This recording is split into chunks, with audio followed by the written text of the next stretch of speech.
Guys, welcome back to, we're not in the mill yard today, we're in the sharpening room.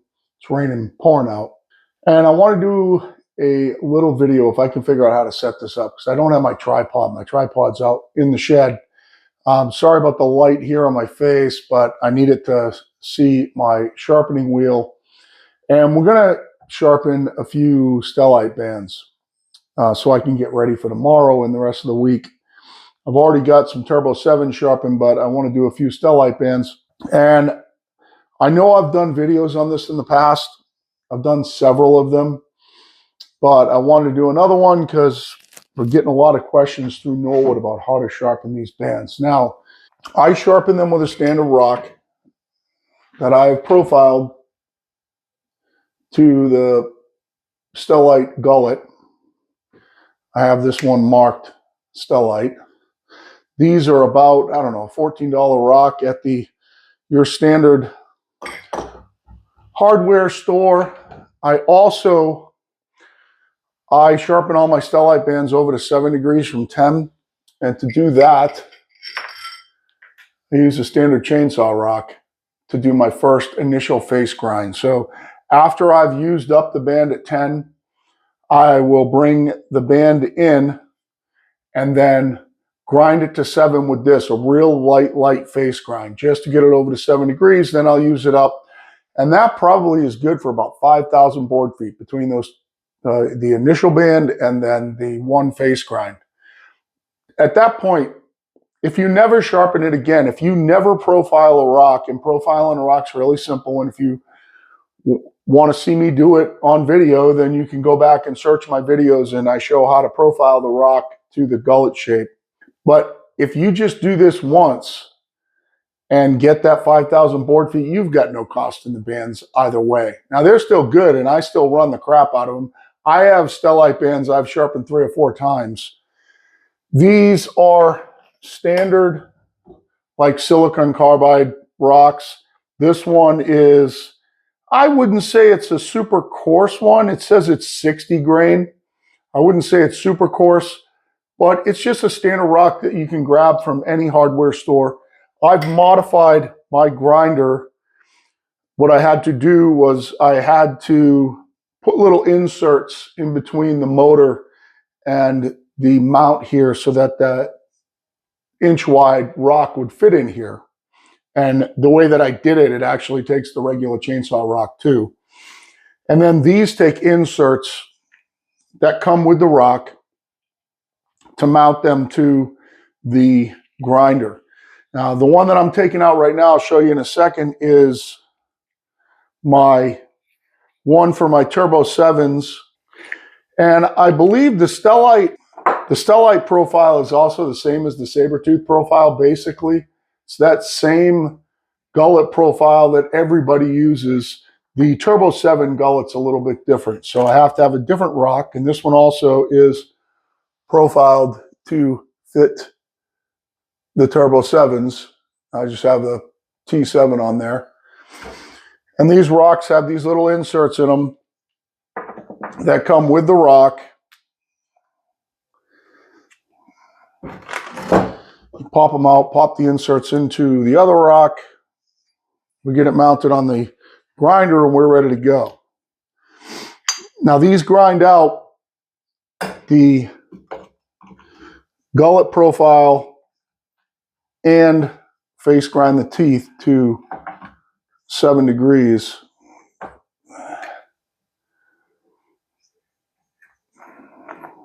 And it takes me, if you're wondering, if you say, well, this looks like it takes a long time. It takes me exactly, I've timed it, 12 minutes to grind a band. Once I put the band in and start, this rock's running pretty close to true. Let me see if I can find the low spot there.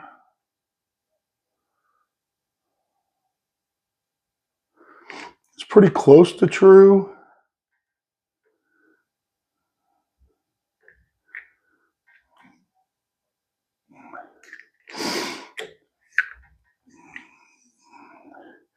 It doesn't have to be perfect. I actually have the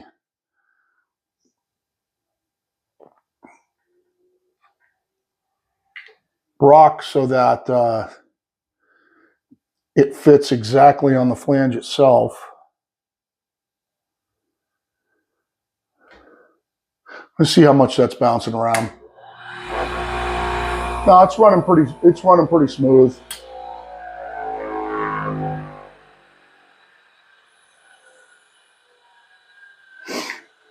When you hand profile these rocks, it's hard to maintain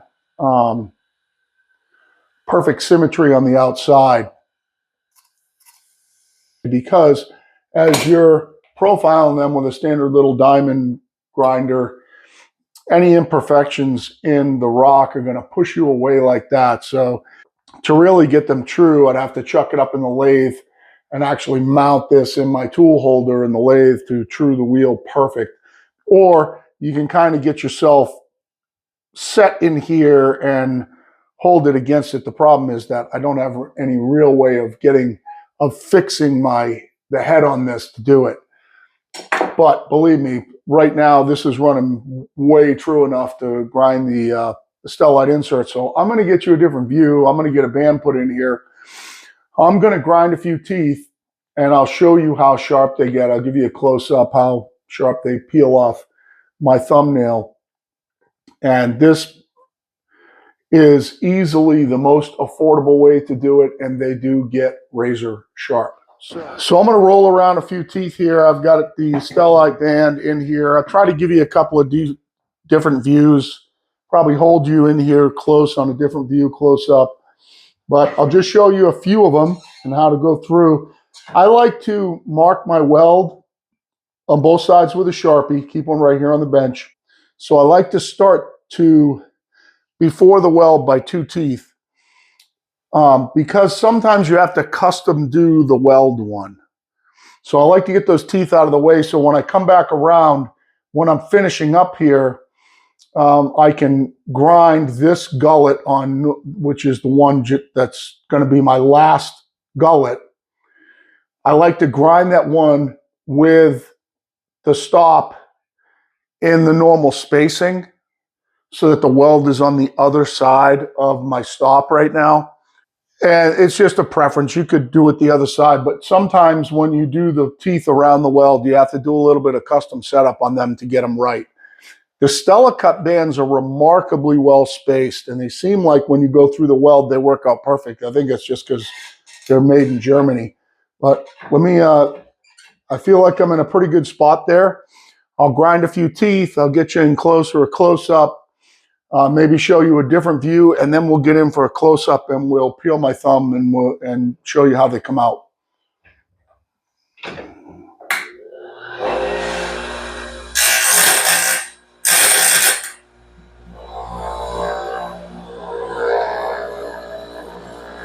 Just going to go a little bit deeper. I want to get all the way down in the gullet.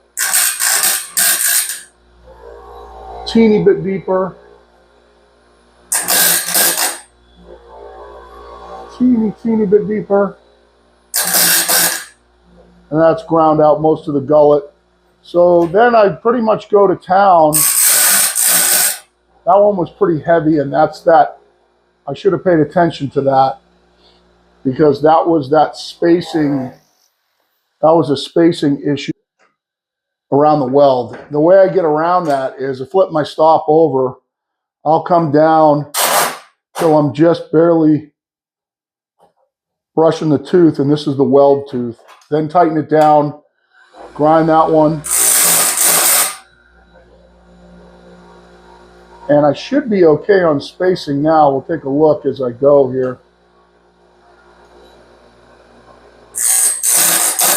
Yeah, it's just barely face grinding the tooth.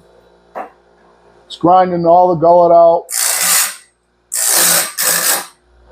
I'm grinding at 7 degrees. That was a stellite insert.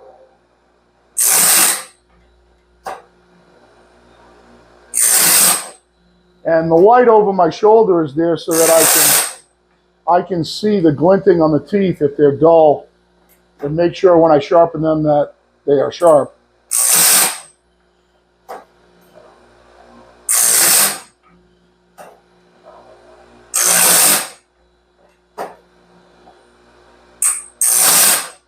I'm set just a teeny little bit light right now.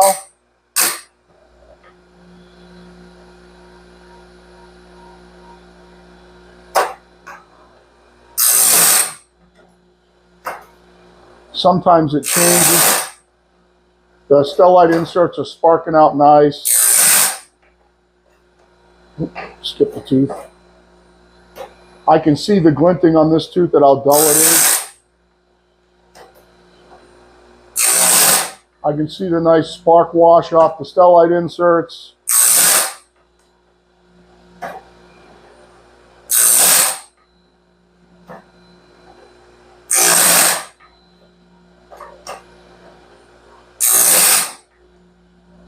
The teeth, other than the stellite inserts, are really dull.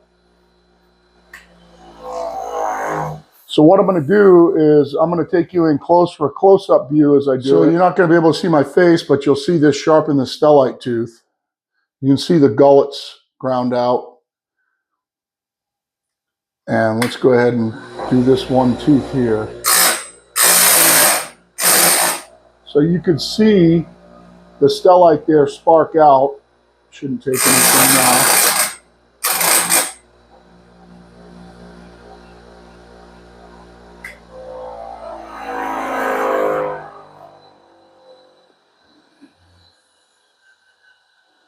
Now I can feel a burr on this. Let's do the, I don't know if you can hear the grinder or not, but let's do the thumbnail test.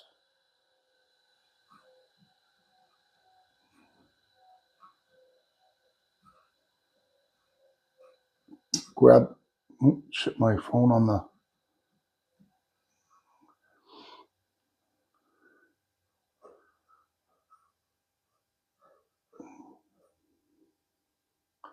let's get a review here. See the piece of my thumbnail falling down there?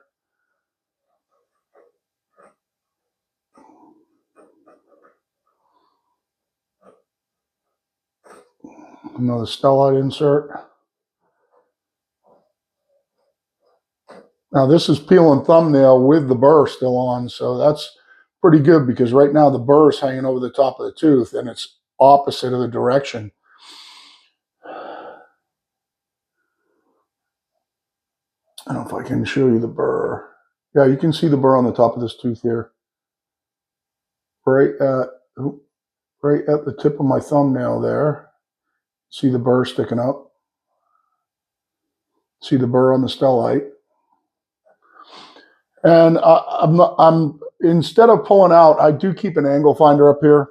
I'll show it to you. I do keep an angle finder up here to make sure that I'm grinding at 7.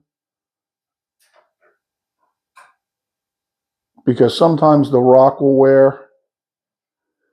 I can do this without, that looks pretty damn good. It looks really super, super close. Yeah, you can see how consistent the gap is there. If I get you behind it, you won't be able to see it, but just holding this in place, and this is at 7 degrees right now. So it is grinding them at 7. It is making them super sharp. And I'm going to rock through the rest of this band and sharpen a couple other ones and get ready for tomorrow. So that's really as simple as it is. And just so you can see, I took some measurements. I got these little inserts here, and I bought longer cap screws to go into the motor to get my spacing right on my inch wide rock. And it works out perfect so that the chainsaw rock also fits in here without rubbing on the inside of this. So these, do I have anything to measure these with? If I could see good. So let's see. There, it looks like 5/16. They're not quite 3/8.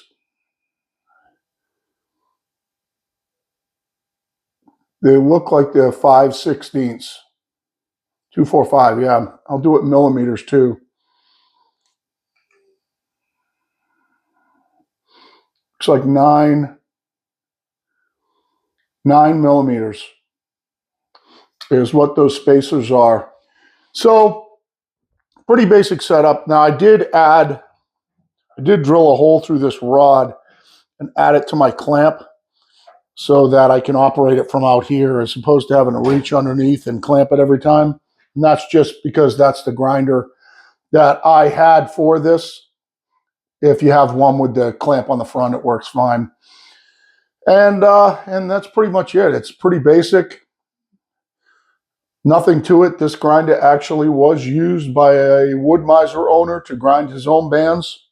And once upon a time, somebody gifted it to me. And I modified it the way I wanted it. So that's how, excuse me, I'm hiccuping.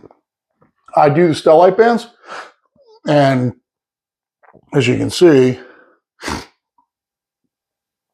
I've got a lot of them lying around. So I'm going to knock these out and hopefully not hiccup anymore. Always appreciate the watch. Like, share, subscribe, and for now, Pirate Solutions out. Quick little addendum to, this is probably going to be echoey because I don't have my mics on, but I want to add a quick little addendum to this and answer a couple of questions. Number one, why run a silicon oxide wheel instead of running a diamond? First of all, you don't grind stellite with diamond, you grind them with CBN. Second is that if you do grind them with CBN, you have to have coolant or you're going to wipe your CBN wheel out really, really fast. And the CBN wheels are really expensive to do that with. The second reason that I do it this way is that this allows me to, with the light shining in, to address every single tooth. So I'm only one time around. Every tooth is sharp when I get done. I can see the damage to the teeth and I can make sure I sharpen it out. And if you have damaged teeth that you have to address individually, either grinding them all the way off so they don't rub, or getting them to a point in a custom setup, I can do that and address them right here. So I'm only one time around. The other thing is that I can do a real light grind on this because there is some flex in the head. You're probably not going to be able to see it, but I can push down on this. I can set it super, super light. And if I miss the tooth, I can put a little bit of side pressure on this and just go down and face grind the tooth. So it allows me also to grind a very light grind all the way around. So I'm not taking a ton off. Also, fourth thing that this allows is that when I do get to that weld tooth, I can address that area individually rather than just putting it on an automatic grinder that's going to go around and have no regard for any difference in spacing there and could really mess up your band. So the stellite bands do have pretty good spacing on them. So I don't think that you do any real crazy damage to them running them on an automatic. But some of the other bands don't. Like my Turbo 7 bands are terrible spacing around the weld. If I ran a Turbo 7 through, it would grind some of the teeth right off because the spacing is so different if you didn't pay attention to it. And I mean going through and taking care of those first until you get running good and then letting it go. So those are the real reasons why I do it this way. It's fairly inexpensive. It's easy to profile these. It's easy to grab a new one right up the street for 14 bucks. I also can use the chainsaw rock to do a real light grind on a brand new band without doing the whole gullet if it doesn't need it. So those are some of the reasons why I do it this way. It's a fairly inexpensive setup and every single tooth comes off, you know, tear your thumbnail off sharp. And when I go out to cutting, it's most of the time, especially with the Turbo 7s, it's better than brand new. The stellite bands, like I said, some of them I've ground 3 or 4 times, and it works perfectly for it. So I want to add that in here, put it somewhere in the video. Thanks.